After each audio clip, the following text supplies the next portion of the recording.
Well, hello, everyone, and thank you for joining our new way of networking. And certainly a huge thanks to all of you for, dialing in and learning from our businesses. I think it's a great opportunity. Oops, I'm supposed to be recording this. So, I am recording this. Okay, am I recording this? Yes. Okay. Now that okay. Well, there's proof that I'm not perfect. So again, thank you. These very strange times, but a good opportunity for us to, get together when we can and hear from our local businesses, learn something new, share with your network of peers. We are recording this so that we can, post it and people can watch it whenever they like. And so I'm going to introduce Debbie Knobelsdorf from Westside Fish and Chips to give us an overview of their business, how they've adapted, what's coming up, what we can expect. And then, of course, there'll be an opportunity for questions to Debbie specifically, and also a bit of an open forum opportunity if we want to share, or if you have any suggestions or comments or anything of that nature, we can just have an open dialogue when it's over. So I'll hand it over to Debbie. I'm going to ask for now that everybody mutes so that any background noises, in my case, dogs, who knows what it could be, are minimized. And then I'll, you can all unmute yourselves when the time comes. So over to you, Debbie. Thank you for doing this so very much. Thanks very much for having the interest in hearing about us. Just out of curiosity, anybody there that has not ever been in the restaurant?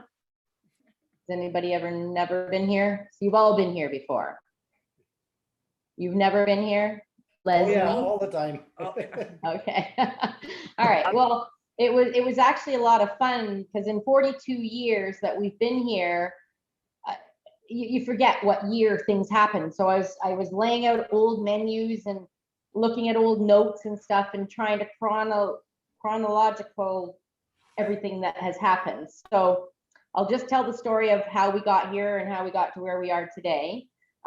So we started out as cottagers way back in the 70s, just coming up to our cottage here, on weekends from Oakville. That was where I was born. One weekend in 1979, my dad let my mom come up alone.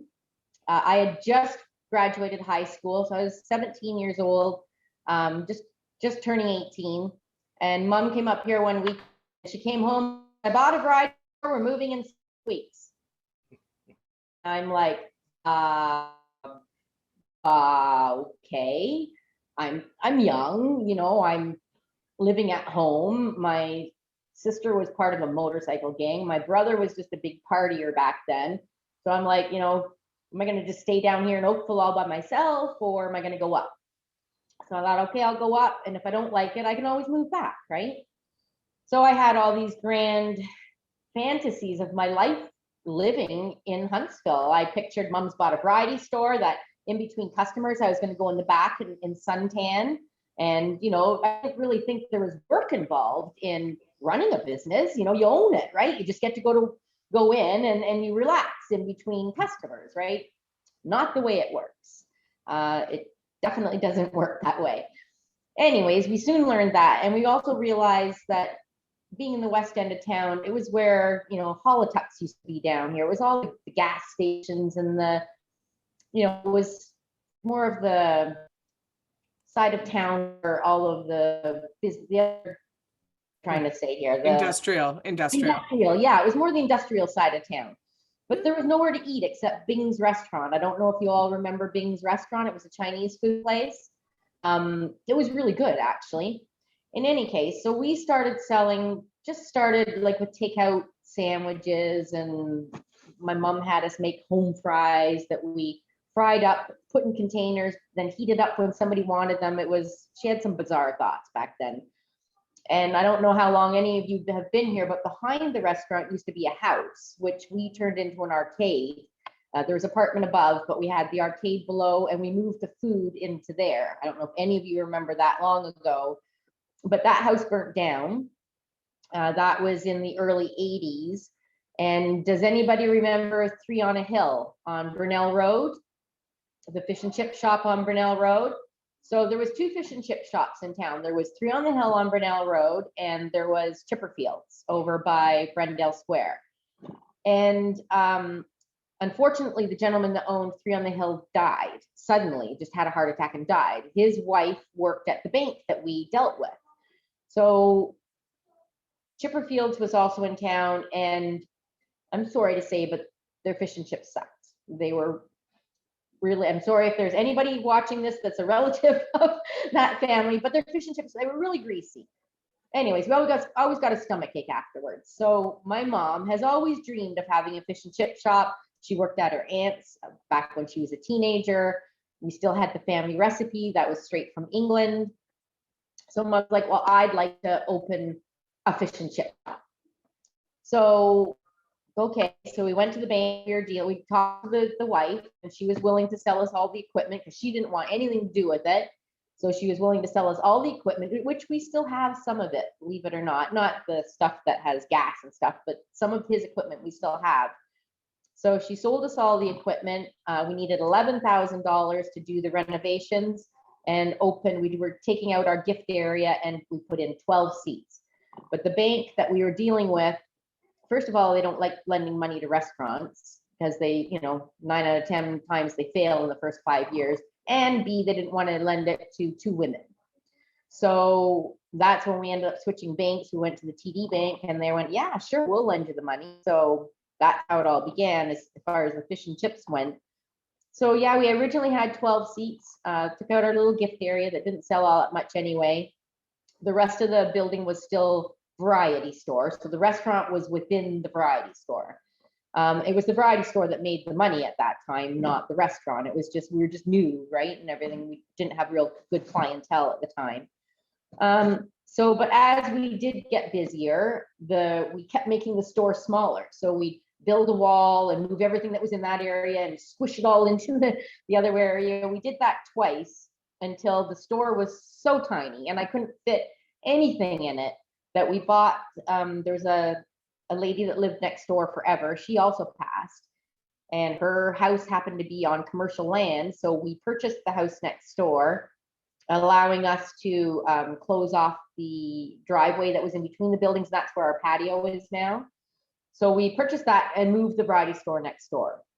We had to totally renovate the place, bring it up to, of course, code for, a retail business. So that was great. We expanded everything that we had there. It was great moving that over. So that allowed us to put seating. I don't know how long any of you have been coming here, but we used to have seating right when you first walked in the restaurant. And then like as we got busier, once we moved the store over, we sold it to some people, friends of my parents, and they ran it until about 2007. They had it a good 15 years or so. It just got too much to run both places. So yeah, so I forgot what my train of thought was there. But anyways, yes, so the store got smaller, the restaurant got bigger. Oh yes, people who were sitting in the front. Well, we got busier and people would be standing in line for a table, kind of staring at people sitting right there. And it's like, oh, so that's when we put the addition on where I'm sitting in the back right now. We got 22 extra seats back here, and we just turned the front into a waiting area, and the kids' toys and stuff were out there. So yeah, we added the vestibule, walk-in coolers, because we were running out of just house fridges and chest freezers up until that time around the 90s or so. So yeah, it was in 2007 we added that, they sold the store in 2007, Gordon Jackie, the people that had bought it. And they sold it to a guy who ran it to the ground in less than a year. He totally ran it to the ground. When we took over that business, because we had to, it was the only variety store this side of town. You can't leave this side of town without a variety store. So we took it back over again. He'd lost lottery. He lost anything. When we ran it and Gordon Jackie ran it, it ran at about $30,000 in inventory. There was no more than $3,000 in stock when we kicked the guy out and said, just go. He had no sales anyways. So it took us years to bring that variety store back to a viable business and get the lottery back. It was a real hassle getting the lottery back. I think they just got sick of hearing from me because I'm like, oh, come on, you know, we had it for like 15 years. Gordon, Jackie had it for like 14 years with no problems with lottery. You know, one person runs it to the ground. We're the only people this side of town. So I just constantly phoned them. So they finally ended up giving us lottery back. So we sold it again because, again, it's too hard running these two businesses. So we sold it again to a gentleman that took him about 6 years to not ruin it, but it wasn't nice. I mean, it wasn't always clean. There was a lot of issues with him. So he sold it to a gentleman who kind of ran it even further into the ground for another 2 years. So it came to, then COVID hit, and rent wasn't being paid, and we were like, honestly, I'm getting too old. I didn't want the store back again. So we were ready to just close it. And sorry, the West End of Huntsville, you just won't have a variety store, which I didn't want. Conversations with my daughter and her husband, they took it over. I made a deal with the guy because lottery had not been lost at this point, because it wasn't worth it if they had to fight to get lottery back again. So my daughter and her husband now have the variety store. They've cleaned it all up, working their buns off trying to, you know, bring the customers back. But I think with all the building going around in this area, I think, you know, eventually they'll turn it around and do all right with it. But yeah, after we did move the variety store over, Westside Fish and Chips really did have the opportunity to grow more, handle more business, that kind of thing. And we, in that period of time, and again, I don't know if you all remember, but first we had Westside Central. Do you remember when we had Westside Central downtown, where the house is now? Walk down to that restaurant. So to have Westside Central, that was, Lord, that was in 1995. My little sister Judith had opened a restaurant down there called Our Time in Eden. Anybody remember that? It was a vegetarian restaurant. So she tried to open that down there. And again, this was 1995. Vegetarianism wasn't as big then as it is today. So she had a real struggle. It was a huge restaurant, huge restaurant, but she was locked into a lease. Anyways, Mom and I talked and decided that, all right, we'll give it a go. We'll create Westside Central. Maybe we'll have a Westside Fish and Chips, an Eastside Fish and Chips, and a Central Fish and Chips. So we took over their lease, and I split my staff in half and moved half of them over to the new restaurant, kept half here, hired people in both places. Long story short, 6 months down the road, the lease was up anyways. Nobody wanted to stay. All the staff were saying, put me back at Westside, this Westside, or we quit. They hated it. It was so big. You were constantly running. If you're cooking meals, you know, you had to run over to this corner to get that and that corner to get this. So anyways, they hated it. We closed that down. A couple of years later, when did we open the mall? Oh, we opened Westside Mall. Does anybody remember that? We were there for a year. We were right beside Tim Horton Donuts in the corner one. Problem there was they expected us to be open mall hours, which was like 9 a.m. until some nights 9 p.m.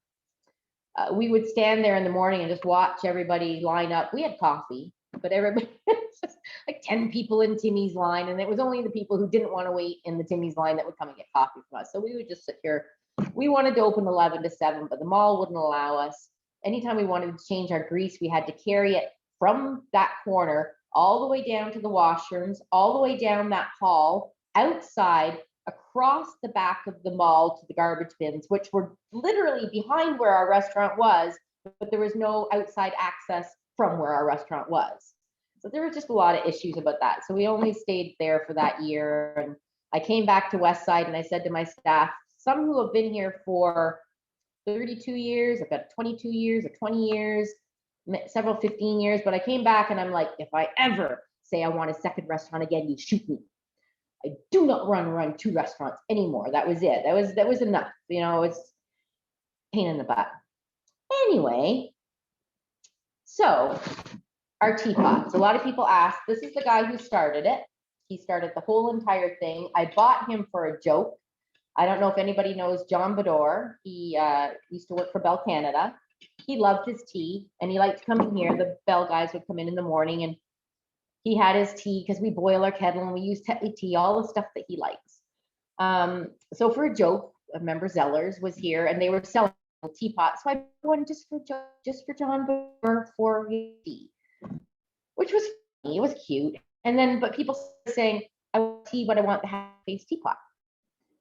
Okay, so I told my mom, who happened to be in Florida at that time. She went every year for the winter. And that year she came home with a pig and a wood stove and a piano and probably about 6 different weird teapots.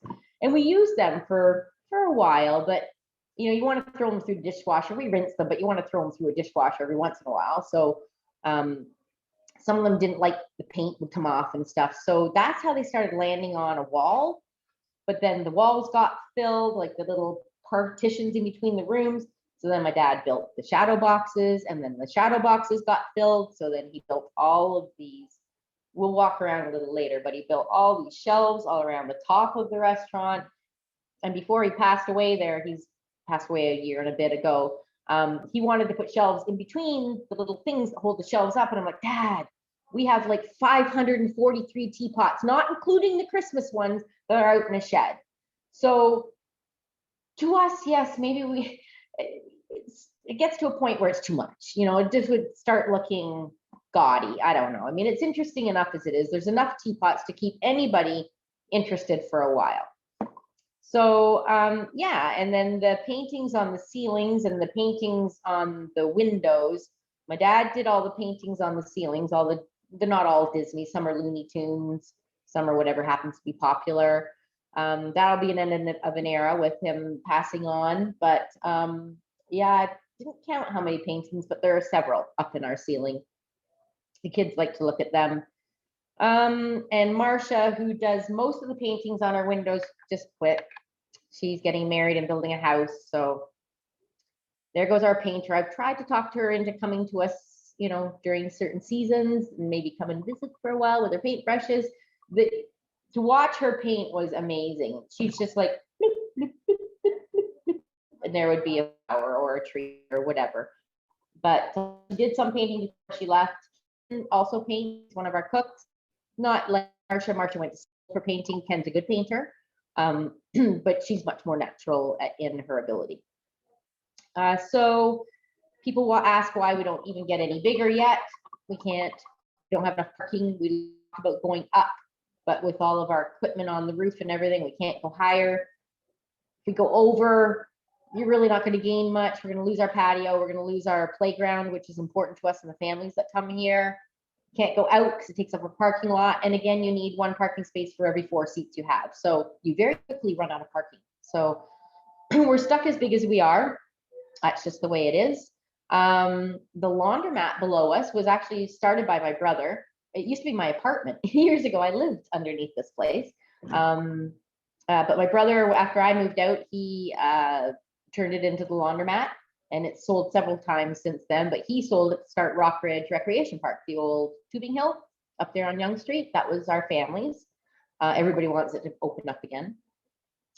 Our menu, we started small. I pulled this down from the wall. So this was our menu back in 1984. It fit on a placemat. That was Mom and I. We had our picture taken for our 25th anniversary, and we sold all of the whole menu. We sold the whole menu in 25 years later in 1984 prices. So that was that. And then I just, I picked out just a few. That was our Westside Central menu. And the menu's changed a lot over the years. This was announcing that we were at the mall. That was another. I used to do my own menus. And then we had a company come and do these ones for us. They were actually quite ugly, but they had us, like, it was like 8 pages long. It was crazy. So they did us for a few years. And then we started getting smart and putting the dates on the menu. So they changed after. These are ones I was doing here back in 2006. This one is where a number 4, if everybody's been here, so a fish and chips back in 2006 was $5.49. Back in 1990 or 84, a 1-piece meal was $3.50. Not that now. It was $1 a piece compared to haddock to halibut. Now it's, I think, $4 a piece comparison. This is in 2009. A one-piece fish and chip was $6.49. So they're starting to get up there. Right now it's $7.99. I won't go into some of the other ones that I have there. But we have expanded the menu over the years, you know, the carb craze when everybody was off carbs, everybody's off carbs. So we had an actual separate little menu for the carb craze people who couldn't eat carbs and tried to count carbs for them. It was crazy. Vegetarians, gluten-free, you know, just we try to have something to please everybody. Because I argued with my little sister when she had her vegetarian restaurant, you need meat on your menu. You need something with meat. You get 6 people going out for lunch. One's a carnivore. You think they're going to go to the vegetarian restaurant? No. You got the one carnivore. The carnivore is going to drag the vegetarians to somewhere they have meat.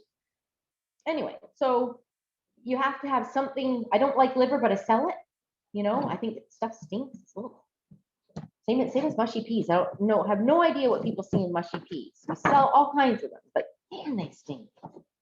Mini meals. We were told don't sell mini meals. Like when we decided to open the fish and chip restaurant way back, we had no idea what we were doing aside from Mom's memories from back when she was like 16.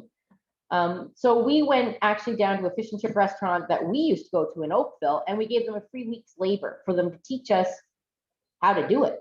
Like we used to buy halibut by the whole fish. Like I'm talking, you got everything but the head, but the whole fish. It was huge. And then we would boil that down after all the bones down and make our chowder out of it. That's gone along by the wayside, that we don't do that anymore. But we, you know, the mini meals that we have on our menu, mini fish and chips, mini spaghetti, mini hamburgers, it's our real bigger food just made smaller for small appetites. Mom and I have always been little eaters. Why do I want to go to a restaurant and pay $10 or $12 or $14 for a lunch that I'm going to eat half of it? So we've always had smaller portions, which some people think, oh, their portions are really small. You get that odd complaint. No, we purposefully do that. We have a lot of old people that come in here. They can't eat some huge piece of fish. They just want a little piece of fish, some French fries and some coleslaw. And maybe if they have room left, they want some dessert. They'll share with their husband or something. So we try and cater to everybody. I know huge portions, you can charge more money and you can make more money, but to us, we've been here 42 years. It's not about the money. We're not here about the money. We're here about running a business that we love and the customers. It's all about customers and pleasing people, right? We make our own chowder, we roast our own beef, we hand press locally butchered burgers. Our burgers are delicious, by the way. We hand roll our own meatballs, which are also gluten-free. We make our own chicken pot pie from scratch, and the pastry on the top is like made from our baker who does the pies here. Spaghetti. The spaghetti recipe is my brother's. And I'm not lying here. I had a list of about 6 people that I had to phone whenever I made spaghetti on special. That's how it landed on the menu. It was like, you making spaghetti? Oh yeah, you got to call, you know. So we had to phone all these people that we got spaghetti on special. So that's how it landed on the menu. It's a great spaghetti. It's just a plain meat sauce, which I think sometimes people try and fancy things up too much. You just want good down home cooking, you know, just plain Jane, tastes good food. Moroccan stew and jambalaya were brought in for vegetarians. Mushy peas, we have them. Again, we sell a lot. Liver and onions, we sell so much liver and onions because nobody wants to make it at home. It stinks. Like, who wants to make it at home? Big question, why do we not have fresh cut fries? Simple answer, we don't have the room. We used to do fresh cut fries back in the 80s, but back then we'd go through 12 50-pound bags a week. Now, I probably would go through 50 or 60 50-pound bags a week. I don't have the room for that. Even if I got twice a week delivery, I don't have the room to create the fries. I don't have the room to store the fries. It's just it's a room thing. The seating has expanded over the years, but the kitchen never has. There's nowhere for that kitchen to expand. So the kitchen's always stayed the same, which the cooks love. Everything's right there for them. But yeah, we can only do what we can do, right?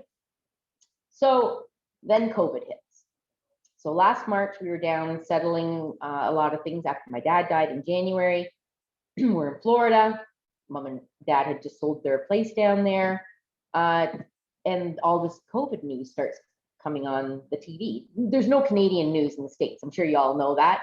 Like Canada, when you look at the States and stuff, we're just black. They don't even say our name. we don't matter to them. So we couldn't hear anything that was going on in Canada, but Trump's there all downplaying it and everything. It was no great big deal, blah, blah. And then Disney announced they were closing. And then Universal Studios announced they're closing. And then all these great big places announced that they're closing. So you kind of knew it was a little bit more than, oh, we're just going to get over this like the flu. So we came back on Saturday, March 15th, and then lockdown happened on the 16th, on the Sunday. And the next 2 weeks was just rules changed so much. We didn't know what we were doing. You know, we very quickly realized that breakfast was a no-go with just takeout. Who wants takeout breakfast? Some people do, but you know, it's not the best takeout. So we changed our hours 12 to 7. That was the first thing that we did. We laid off 5 people.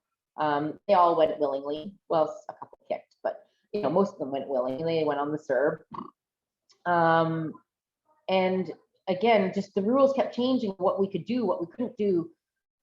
Blah, blah, blah. So I think in this last year, I've changed that schedule more times than I have in the last 42 years. We run a 3-week schedule here that just rotates, which is one of the reasons why the staff have stayed around for so long. They love our schedule. They always know when they're working. So it was one of the great things, but I don't think in the last year, I don't think we've got through a whole 3 weeks and got to go to rotate into the 4th without them changing something on us. So we went from pre-COVID to, it was like 50-50 between fish and chips and the rest of the menu, like burgers and Moroccan stew and spaghetti and whatever. It was a good 50-50 mix. People would come. We'd even have a lineup on a Friday night. The place would be packed. Takeout would come in. Everything just worked. We would just put the orders into the kitchen and everything just miraculously came. That changed with COVID drastically. We went from 50-50 to 90-10. Went immediately to takeout and immediately to some of the rest of the menu, maybe that 10%, but the rest of it was fish and chips. We could only cook 12, 14 pieces of fish at a time. We started just throwing orders in like we always did, and we had cooks, I'm not kidding you, ready to throw knives. They were ready to quit. They were ready to walk out. Everybody's was up to here with nothing was working. Like I could predict this place after 42 years, you can predict a lot. All thrown out the window. I couldn't predict anything. So we had to fix it. So we ended up I put little times, a little 10 minutes, takes 8 minutes to cook fish, figure, a couple extra minutes with dipping and whatever. It takes 8 minutes to do the fish. So we gave them 10-minute intervals. We started counting how many pieces of fish. So I'll show you a little later when I walk you around. So we started counting the fish to make sure that a time period wasn't overwhelmed. So like on a Friday night, if you don't phone in by 3:30 and you want one of those prime dinner spots, good luck, because people are getting real smart now. They're calling it like 12 o'clock, 1 o'clock to book the 5s, 5:30s, all those 10-minute increments. And we'll just have big X's across certain time periods, but the cooks aren't overwhelmed, and that's the good thing. So we've come around with that. Set up the new time question. Yeah, so basically that's us. I don't really, I'll take you around and show you, but if anybody has anything they want to ask prior to that. Debbie, that was awesome. Like really fun to learn about your whole history. I just loved it. And you're an excellent speaker, I want you to know. Thank you. And I just want to say a couple of things before we open it up to questions, if you're okay with that. First of all, huge condolences to your family for the loss of your father. I should have started off that way. I know that was a big shock to your family, and he was integral and a beautiful human being. So I know that must be very difficult, especially in these times. And to your mother as well, of course. I had no idea how talented your father was. I didn't know he did those paintings. So that's beautiful. What a wonderful legacy. And he didn't think he had talent. Honestly, he didn't think he was good, but I'll show you some of the ones. Yeah, that would be nice. I've seen them for sure, but Yeah. I didn't, I'll look at them differently now. So Yeah. thank you for sharing Mhm. that with us. I also didn't know you had mushy peas. Wow. So that Yeah. was fun. I actually quite like mushy peas. I feel like you, I don't know if I missed it, but I was listening intently, but you didn't talk much about your pies. I didn't, did I? No, We are quite famous for our pies. I think Hand rolled so. every morning. There's 3 of us that bake. Used to be 4, but my sister has COPD, so with COVID, she went off and won't be coming back. Oh, I'm sorry. So there's the 3 of us left that bake. One girl's full time. The other 2 of us cover her days off, kind of thing. Yeah, we hand roll every morning. I remember one Thanksgiving, it was my weekend to work, and I should have taken pictures because I had 12 lemon meringue pies Oh, wow. all lined up. I had over 40 pies to make. I came in at 4 a.m. to start baking. It was ridiculous. So we started limiting how many pies we'll sell in a day. So it's I know. 12 pies because we have to bake our own for us as well. Yes, I know. So And I'm glad yeah, you do. thank And you for I've, bringing that up. I didn't even think about that. Yeah. yeah, and I've been on the other end of missing one of those pies. So you do need to plan ahead, and they are phenomenal. I know you have so many wonderful flavors. The banana cream is one of my favorites, but I love all of them. So yeah, I just wanted to bring that up. And I think, I wanted to ask a little bit about, your takeout protocol. So if you want to talk a little bit about that, like if people want to order takeout and what's on your takeout menu was one question I had. And then also when things are normal, do you do any sort of corporate catering? Like, do you bring food to people? No. Okay. I wasn't sure if you did No. that. Yeah. Rotary a few times has asked us to do special menus, and they've arranged to either deliver them or come and pick them up. Like Yeah. we're just not really big, right? Yeah. So we Yeah. can't really handle too Yeah. much No, at that's a good. time. Yeah. So your takeout protocol then, like, tell us a little bit about that. Okay, so we do encourage people to call and pre-order because again, it gets you your exact time slot that you want. And again, we aren't with doing the time slots, we aren't overwhelming the business with our, what is it called now? Red zone emergency break lockdown rules. We're allowed 2 people in at a time, which the signs are on the doors, which we're all ready for the blitzes coming this Friday and Saturday. And so people will call and pre-order when you come in to pay. If your food isn't already sitting there ready, waiting for you, we just take your money, get your condiments for you, and send you back to your car, and we bring it out to you. We've got sanitizer the minute you walk in, sanitizer all over the place for you to sanitize your hands. We have a sheet that we go around and we sanitize all of the highly touched surfaces, and do that on a regular basis. We've got the plexiglass up. There's the odd person that's still uncomfortable coming into places, but honestly, we are safer than the liquor store or any big box store, I'll tell you that. But if you are uncomfortable, some people will pay with their Visa, and they can give us a call when they're here, and we can bring it out to their car if they've already prepaid for it. But that doesn't happen very often. People are glad to move their feet and walk in the door. And again, with the timing and it all spaced out, there's never a lot of people in here. So Excellent. Well, congratulations to you and your family for running such an exceptional business in our community, and you're so generous in our community too. So I love that so much, and I miss very much coming for breakfast. One of my favorite breakfast spots, of course. But I'll stop hogging the microphone and ask if anyone else has any questions, and then I think we'll certainly look forward to a tour of the I'll walk you restaurant around and the kitchen. It's always fun to get a back scene, So I'm just going to put it on gallery view. Does anyone have any questions for Debbie? Don't forget to unmute yourself if you do. Kathy, do you? It feels like you're no. Yep. No, I'm just going to say, Debbie, you do a great job. We love coming to your place. You're one of our favorite places. Thank you. Yeah. Thank you. So true. Yeah. All right. Well, let's take a tour, and then maybe there'll be some questions that pop up after that. All right. So I'm just going to carry my computer around with me. So this is, Marsha had just done, I don't know if you can see the paintings. She had just put some spring flowers on. Nice. She did the middle window back here. Don't forget Helena Renwick does that. Yeah, I never thought about Helena. Yes, I probably couldn't she'd be- afford her.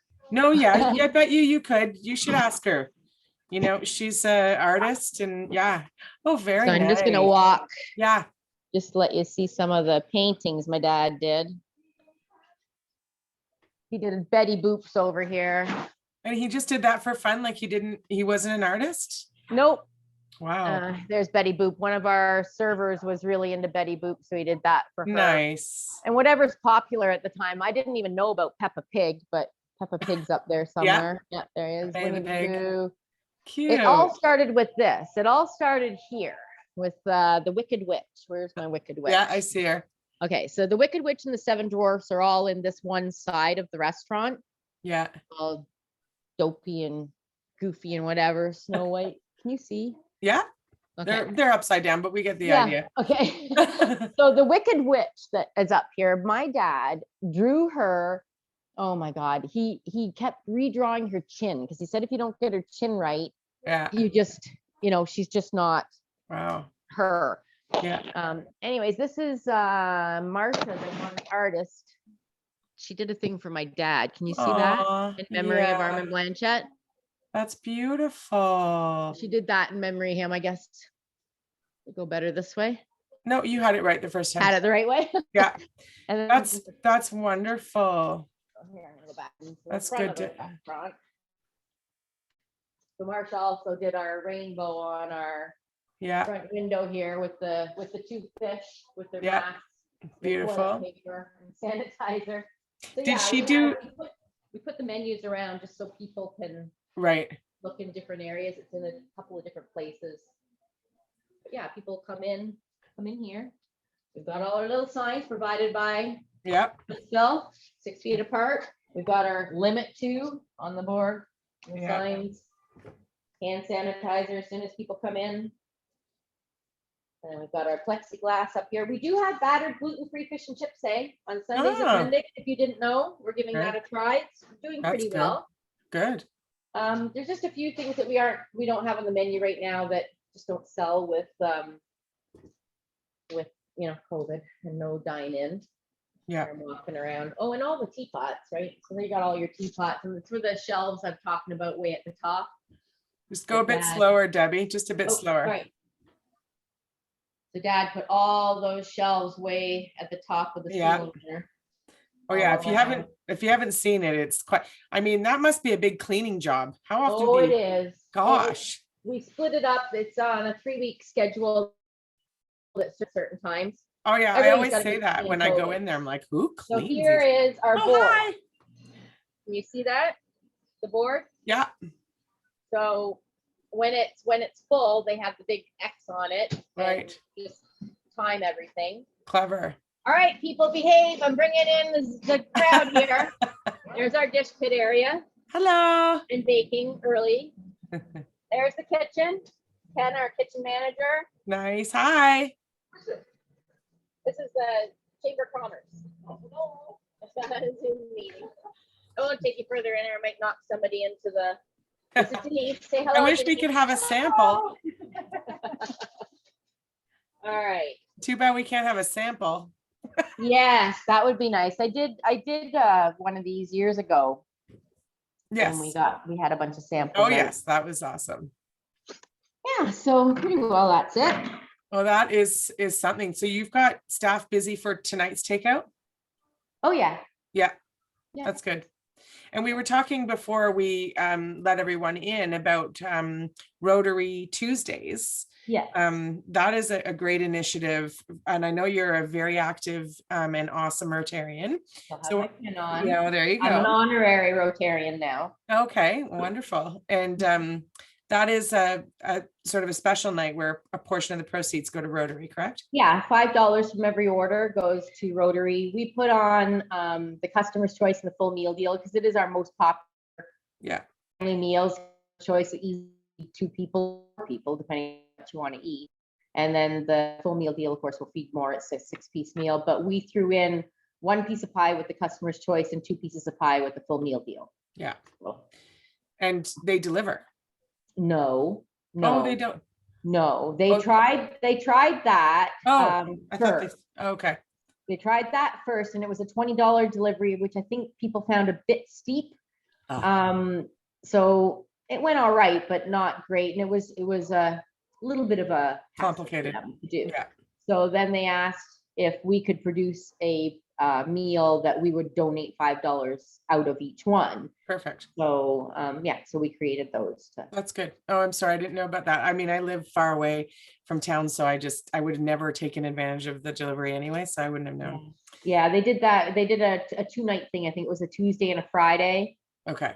But it was chaotic. Yeah. Yeah. And I'm assuming that Uber Eats or DoorDash, have they been knocking on your door? So yes, we are part of Skip the Dishes right now. Okay. DoorDash is coming to town. They had me sign up 2 months ago. Right. And keep saying that they're going to start. Oh, but okay. They don't have I don't much. think they can get the drivers. It's finding staff, right? Good Right. luck finding staff right now. Yeah. So, I mean, I don't recognize anybody coming in from Skip the Dishes. They're all out of town drivers. Interesting. So, DoorDash is supposed to start on May 26th. It's a Monday, I think. Right. May But I think 26th, it's May 28th, something like that. It's And important Uber to Eats- note how important it is to order when you can directly from a restaurant, because the restaurants take a very big hit off these. 18% they've lowered it to right now that we have to give them, but Right. it was 25%, That's which a lot. seems ridiculous. But Yeah. people price want of that service, right? Yeah. So it is more expensive to order. Like we raised our prices for Skip the Dishes order. So I course. had to create a whole different menu on our thing. Yeah. So Yeah. yeah, I mean, that's the only way we could somewhat recoup some of the costs. But the people who go through Skip the Dishes but come and pick up. Right. So when they come in, we tell them, if you just called us, Yeah. You just Direct. saved a lot of money. you'll save money and you pick up. You don't go through Skip. Yeah. Take 10% of even pickup orders that they aren't delivering. They Interesting. still take 10% of that. Yeah. Yeah. Yeah. All right. Well, I'll just open the floor one more time if anyone has any questions. And if not, does anyone have anything they'd like to talk about or add about themselves and their experience with Westside Fish and Chips? I have a question for Deb, actually. Great, Yeah. John. Have you ever thought about, doing like just an app with your menu on it so that people can order direct? Because I'll bet you that's why people order from Skip the Dishes, because there's an app for that. Or online. True. But if they would just look on, and it's just as easy to call and order. And if you look online, it's a bigger menu. I didn't put my whole menu isn't on Skip the Dishes. You can get the whole menu by phoning in and ordering, because then I have everything. But it was just too much to put on Skip the Dishes. So I just put the most popular items on there. And again, it costs more money. But no, again, it comes back to that customer service. There's, it's the people who, if we just assume when they say, I want fish and chips, and then we just assume they want fries, and then they call back and say, well, why didn't I get my coleslaw? Because you didn't ask for coleslaw. It's the Right. and or. So we need to ask those questions, and Yeah. And Yeah. you have the best coleslaw, by the way. I just love your coleslaw. Can Yeah. you buy just your coleslaw? Yeah.